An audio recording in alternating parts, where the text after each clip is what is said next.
right, welcome back to Musicians Edition. Today, as promised, we're going to play a couple of the pieces out of Essential Elements on bass drum. So we're going to start with number 57. While we're just playing a couple of the pieces with bass drum today, the same principles will apply to all the other pieces in this book that use bass drum, okay? So in 57, you see we have a snare drum line on top and then a bass drum line on bottom. It's abbreviated with BD for bass drum, right? The top line of that staff is labeled SD for snare drum. So we're playing the bottom line of the top staff, or the bottom note of the top staff, okay? So when we look, we have quarter note, rest, 3, 4, and then we have that same measure 3 times in a row. And then we have on measure 4, all 4 quarter notes, right? And then we have 1, rest, 3, 4. We have that 3 more times, and then 4 quarter notes again, right? Leading into measure 9, we have a decrescendo, right? So we're gonna start to get softer right from the beginning of that measure, let it decay, and then half notes at measure 9, okay? So while we're playing quarter notes in the first part of this piece, we probably want to think about playing in the center of the drum, right? So it's nice and dry so we can really hear each note and none of them get lost. When we get to measure 9, we're going to think about moving a little bit off center for the half notes so that they ring a little bit more. And they're also piano, so playing a little bit off center is going to let us be a little bit quieter as well. Okay?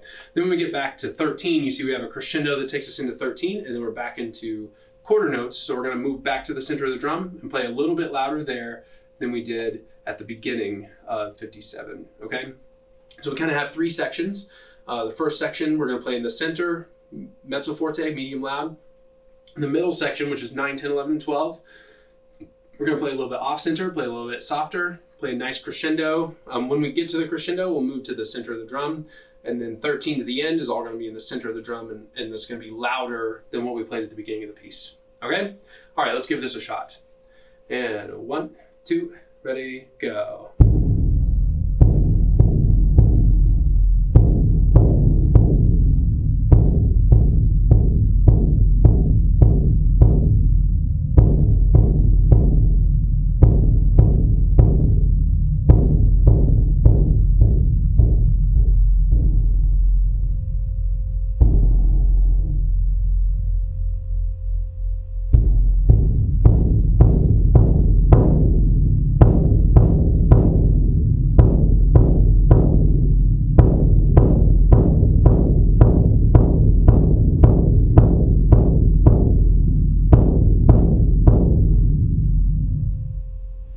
Okay, you notice at the end there, I muffled both heads of the drum so I could get the sound to stop completely. Also at the beginning, I started playing with just the towel muffling, and then like we talked about in the other video, my ear kind of told me, kind of listening to the drum, it sounded like a little bit too ringy, so I added my left hand fingertips to muffle just to dry the sound up a little bit more.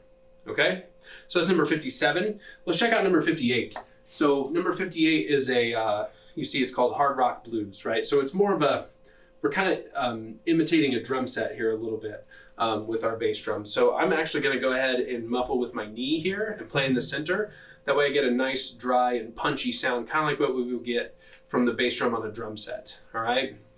And you'll see that rhythm there we have at the beginning is 1, rest, and 3, 4, okay? And we have that a couple times throughout this piece, 1, 2, 3, 4 times throughout this piece, right? 5 times, excuse me. And then that's kind of broken up by a couple of different rhythms that should be fairly simple for you by now. But you'll notice the in-between measures have a crescendo, right? So we play 1 and 3, 4, 1, and then bring it down a dynamic level to mezzo forte, and then crescendo back to forte, okay? We do that kind of same scheme 1, 2, 3, 4 times in a row, and then we play forte at the end, okay?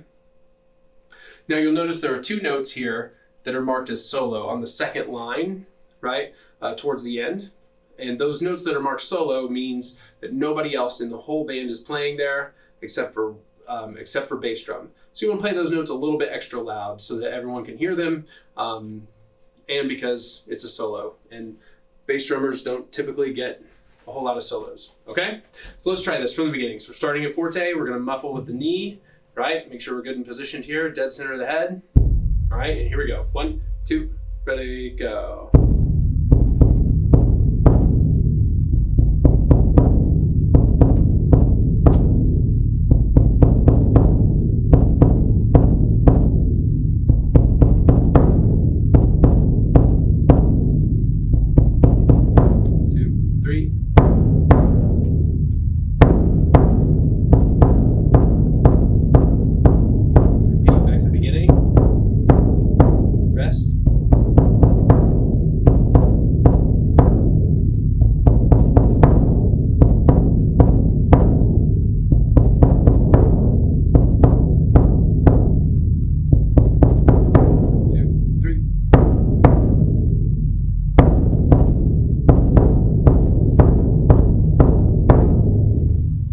Good, and again, when we get to the very end, we'll muffle both heads to kill all the sound. So, all right, well, enjoy that. Happy practicing, and I will see you next time.